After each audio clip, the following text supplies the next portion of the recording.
is an awesome God. It said, it's 1 Thessalonians 4:13-14. But we do not want you to be uninformed, brothers, about those who are asleep, people who have died, that you may not grieve. He didn't want them to grieve as others do, those who have no hope. People who have no hope, when things go bad, when things get rough, forget all the scriptures ever written. And we can't do that. I can't do that. I have to start pulling on those and remember the things that Jesus said. And I got to remember what Paul said. And he says a lot. He said, for since we believe that Jesus died and rose again, even so through Jesus, God will bring him, those who have fallen asleep, back to Jesus. So we might, you never know, go into the real black hole, but then we drift off and drift off and drift off, and we are in a place that everyone should be desiring to be. So nobody likes to talk about death and dying, and nobody wants to really go to heaven. We like it here. There's fun things to do. You know, we can feed our egos and all of that, and we have a great time, and we go on Facebook, and we can look at Instagram, and now we got TikTok, and you can't tell us nothing. So we're having a good time, and we don't truly understand what's in the other time. So we're not anxious to go. But we got to be ready when the Lord returns. He's coming back. I don't know when it's going to be, but I want to be ready. There's a song, I want to be ready when Jesus comes. And we have to be ready for that time. So whatever this is about, I don't know. It could be wonderful. They could get, people have been saying this to me too. They could go and give you that, go to look for your biopsy, ain't got nothing to biopsy. Because Jesus can do that. God can bring us back from the dead if we stink. If we have gone, our bodies have started to decompose. He can bring us back. But we gotta be ready for what his will is. He didn't give me cancer if that's what I have. I smoke cigarettes. I thought I was beyond that, getting anything from the cigarettes I smoke, because I stopped smoking such a long time ago. I was not even eligible. What was that? Do you remember what that was? Yeah, like these scans that they're giving for people that smoke. They've had too many years. Yeah, they if they didn't have a lot of years in between their smoking, they are registered for scans, and they can get these scans and make sure that nothing is happening. But I wasn't even eligible for those because I had stopped smoking such a long time ago. So the Lord did not give me what I had. But we know that anything that we do that can corrupt your body in any way is not good for you. We can put it over in they have sins and weights. We'll put it over in the weight category because you're not really sinning. Most of the people that smoked at my time didn't even know that smoking was a problem. So, and people who get angry with God are sort of blaming God. You know you can do anything. You know you can work any miracle. Why not me?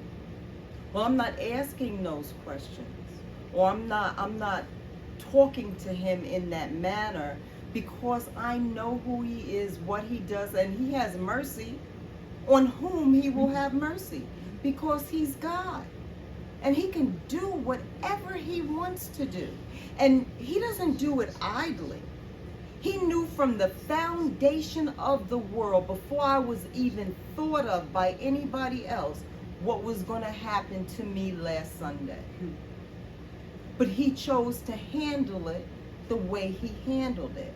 So I'm going to fall into his arms where I've been since this happened and just let it go. And I'm just praying for his peace to sustain me when I'm sitting on Thursday preparing for the biopsy, because I'm not really happy about that. I'm not even going to pretend that I'm going, oh yes, I'm going to have my biopsy. I don't feel like that. I'm nervous, I'm scared, but I'm not allowing my mind to be consumed. Because everything that the Lord has taught me in the, I don't even know how many years I've been knowing the Lord like this, he says we should not be consumed. We are not consumed because of what he did. So I'm not going to allow something to consume me when I'm not even supposed to be consumed. I'm going to keep on doing what I'm doing till I can't do what I'm doing, where other orders are given to me, where he makes a new declaration over my life. And then I'll start doing something different. But there's a few scriptures that I just wanted to mention. For I know that my Redeemer lives. Remember that. If you know God in the way that he is alive right now looking at us, you know that your Redeemer lives. And we got to keep that in our hearts. Whether we are awake or asleep, we should live together with him. Whether I live or whether I die, I am with Jesus.